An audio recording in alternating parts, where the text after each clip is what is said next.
Yo, how's it going, guys?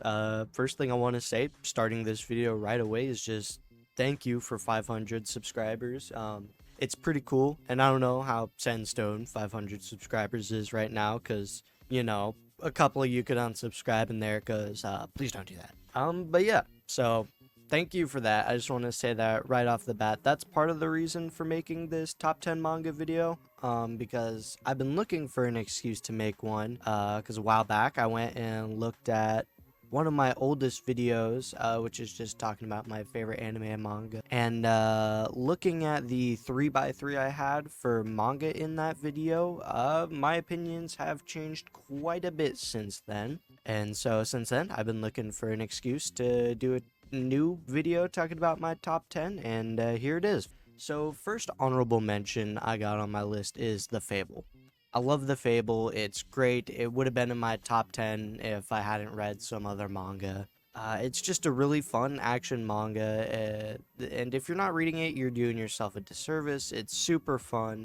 And also, another reason I couldn't put it on the top 10 is because I have yet to read the sequel, or rather continuation of The Fable, the second contract, I believe is what it's called. So that also held me back from putting it in the top 10, but nonetheless, still an honorable mention, and it could be in the top 10 someday. The second honorable mention I want to talk about is Crows. Crows has a near and dear place in my heart. I made a whole video talking about it. Go check it out. Yeah. Crows, honorable mention. Number 10 is Fire Force. Fire Force has just a special place in my heart. I really like Shinra, and Arthur is my favorite deuteragonist character ever, period. Arthur's my goat. I just absolutely love Fire Force. I love Okubo's art style, and although it doesn't do anything critically amazing or anything, it's still a series that I just absolutely love. It is one that I will constantly go back and just read a random chapter of when I'm bored.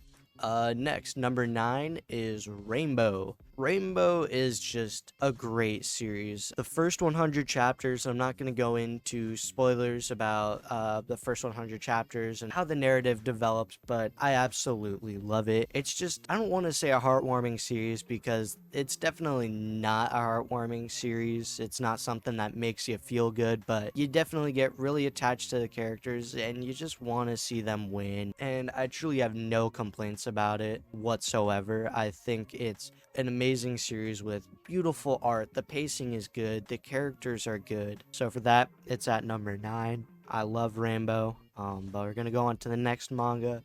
Number 8, Your Lie in April. This is one I read maybe a week ago, so there could definitely be recency bias, but oh my god. If you have not read Your Lie in April, just pick it up. It's 11 volumes. I finished it in 2 days, and it's amazing. I just love a story that has a character who has a talent for something that they don't really have a passion for. A good example of that would be March Comes In Like a Lion, and Your Lie in April just does that great with the main character not having passion for the piano and then slowly recovering the passion. It's beautiful, man, and the way it ends, I love the ending, and it's amazing. I love Your Lie in April. It's just a really good coming-of-age story. Number 7 is Rookies, which is a delinquent baseball manga, and quick disclaimer, I'm an absolute sucker for baseball. I played it up till 15, and I regret quitting it. Ever since I quit, I wish I kept playing because sports are an amazing thing, and this manga just really made me miss the days of just playing baseball and working towards something, and just the sport itself and how fun baseball is when you're playing it, and just watching the team in Rookies just ignite their passion for it as they follow the teacher Kawato, I believe. Yet again, sorry for not being good with names, but just following Kawato, the teacher, and him teaching them how to change their lives from being delinquents to being baseball players, and seeing them all work hard. The only reason this isn't higher is because there's one character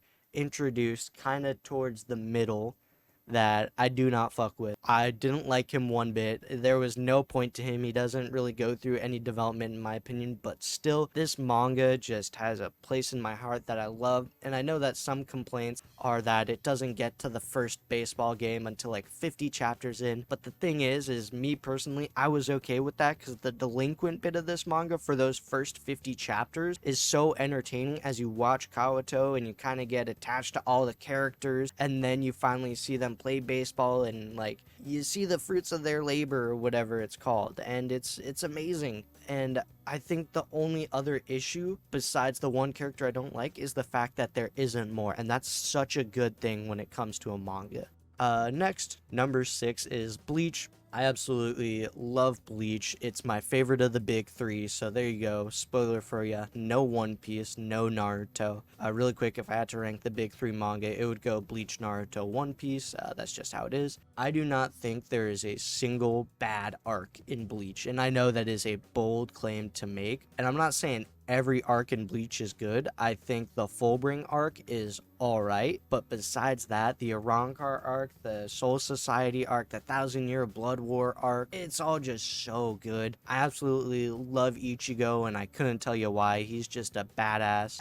Bleach is just cool, man. I'm so sorry for not having good reasons for this. This is all just off the top of my head. Besides the list, I have the list next to me, but my reasons are very scattered. Kubo's art style is absolutely amazing, and it's so fun to see his art style develop from the beginning of Bleach to the end. I know that's something that's commonly said, but it's just facts. And although, like I've said before, there's nothing critically or analytically, I should say, amazing about this manga, but it still just has a place in my heart that gives it the number 6 spot. So yeah, I'm not gonna rant and rave about Bleach anymore. There's like a 3-hour Bleach retrospective on YouTube. Just search it up. It's a great video.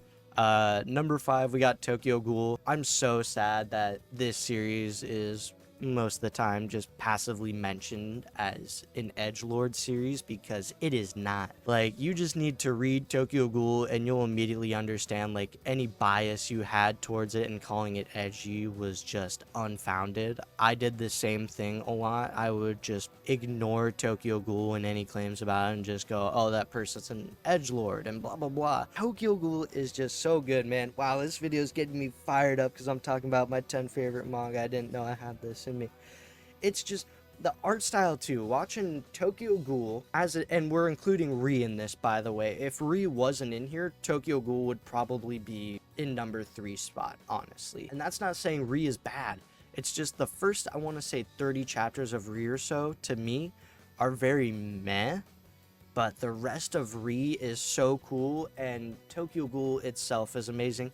Let me get back to the point I was talking about the art. The art in chapter 1 is already good, but seeing Sui Ishida's style develop to the end of Tokyo Ghoul, there's subtle change between the end of Tokyo Ghoul and Tokyo Ghoul Ri that I can't explain, but it's there. And then seeing that develop from the beginning of Tokyo Ghoul Ri to the end of Ri is just amazing. And Kaneki is one of the best, most well-written characters ever. I absolutely love Kaneki. I don't want to go into spoilers too much about anything in Ri or Tokyo Ghoul, because I urge you, just go read it. It's absolutely amazing. Oh my god, I love Tokyo Ghoul. But what I love even more is number 4 on the list, Monster. This is another one that I just finished reading, and oh my god, I am so mad at myself for pushing Monster off for this long.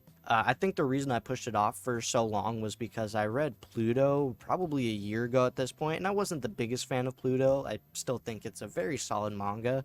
So I kind of just pushed Urasawa works aside, whether it was 20th Century Boys, Billy Bat, or Monster. But recently I decided to just pick Monster up on a whim, and I read like the first 5 chapters and I was like, oh, this is good shit, and kept going and going, and man, Monster is amazing. Grimmer's probably my second favorite deuteragonist next to Arthur. They're probably tied, honestly. Grimmer is amazing. I love Tenma. There's also fucking Johan, however you want to say it. There's Anna, if I remember her name. Like, There's the therapist dude, or like the criminal psychologist guy. There's the rich blind dude.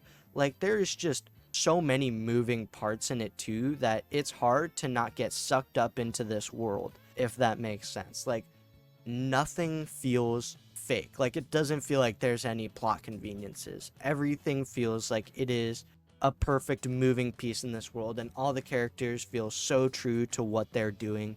It's amazing. I'm gonna say Johan. Sorry if that's wrong, but that's how I read it when I read it. So we're sticking to Johan. Johan is just so threatening. It's amazing what he can do as being a human with no supernatural powers. I've heard a couple times about people complaining about how people complain about the ending, but I've never actually seen people complain about Monster's ending. Monster's ending was great in my opinion, so like, show me the people who complained about its ending, because in my opinion I enjoyed it. Moving on to number 3, Vinland Saga. Vinland Saga is amazing. I would read manga in school on my laptop. Vinland Saga is the first one I did that with. I'm not gonna say the website's name, but it was unblocked on my school Wi-Fi and I could read all of Vinland Saga, so that's what I did. I remember specifically walking into my first period just about every day, which was marketing, and so we'd always have our laptops open and she was like giving a lecture on some bullshit, and I would be sitting there reading Vinland Saga in the back of the class. And I remember the day when the prologue ended and a certain thing happens. I'm not gonna spoil it, but it's the big thing in the prologue before Farmland. I remember sitting there in the back of the class for like 5 minutes just being like, holy shit, this is awesome. I have a picture on my phone that I sent to my friend who had read Vinland Saga before me, of like in class with that double spread up on my laptop, and like a picture of my teacher like giving a lecture or something, and then just my laptop.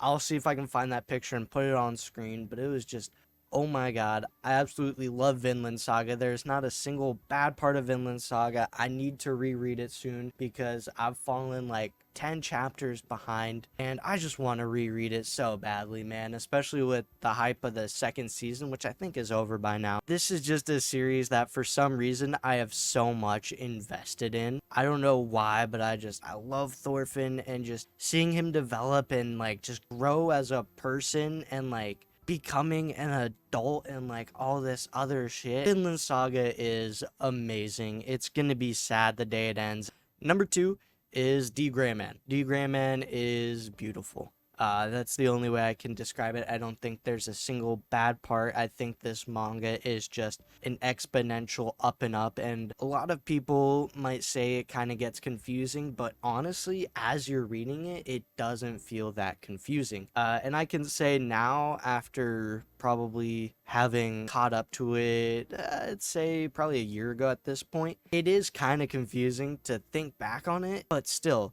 once you go back to reading it, it snaps and you're like, oh, there's this. I remember this bit and that bit and da. D.Gray-man is just amazing. I absolutely love Alan Walker, and it is just an unsung hero of Shonen Jump, as dumb as that sounds. It's absolutely amazing. I'm happy it's been getting its praise sung, whatever you want to say, recently, and more people have been talking about it. I absolutely love it, and I feel like if I were to do a full video on it, I just couldn't do it justice. I just absolutely love D.Gray-man. I need to reread it again at some point. I'll probably do that when I go off to college, who knows. But I love D.Gray-man. Please check it out. It is a great manga. Number 1 is A Silent Voice. This is a difficult one to talk about. It's my favorite story of all time, period. That is because there is a lot of me in this story, sadly. And I'm gonna get a little personal with you guys. So bear with me. But a while back, in middle school, I used to be a bully. I'll fully admit it. I wouldn't say I was terrible. It never got to a physical level, but I would just talk a lot of shit about people and kind of just act like I was above it all and better than everyone. And I lost my friends because of it. Because I thought I was impressing them and kind of going along with what they were doing, and I was really just escalating a lot of it. And I was a bad person. And so that was basically 6th through 8th grade. I was just a huge bully. And then 8th grade summer, going into high school, basically all my friends cut me off. None of them talked to me. And it feels stupid mentioning it now because back then I was just a kid, but it's so good that this reality check hit when it did.